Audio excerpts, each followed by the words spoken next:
记者综合报道。逐当个热人哦，各地货库拢会真欠货。最近台北、台中、高雄的货库拢用要无货通用了，花莲的存量哦嘛剩无到4日，一日来关货的民众，阁无到20个人，所以呼吁民众发挥爱心，关货救人。今日花莲关货中心现场正冷清，市场关货车进行贷款。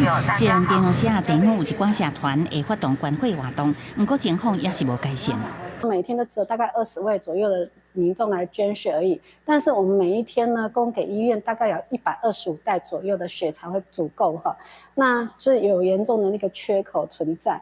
到今天早上为止哈，我们整个血液库存量呢，就只剩下3.8天了。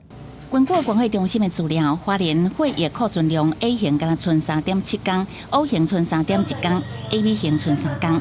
血无够，嘛是爱甲台北关会中心调。不过北区嘛严重欠血，所以国军弟兄特别来斗相共。现在非常缺血，然后我们也带了一些人，然后一群人来帮忙来协助这个捐血，然后来有助于这样的那个活动。以往若甲热天血就会欠缺，除了因为休热，一寡民众会出外佚佗。今年阁因为疫情解封，病院用血量增加真济。目前全台湾拢欠血，其中台北上严重。6月份我们整个用血量，全台湾是增加了大概7%，那台北增加了13%，所以就是等于医院的用血在增加。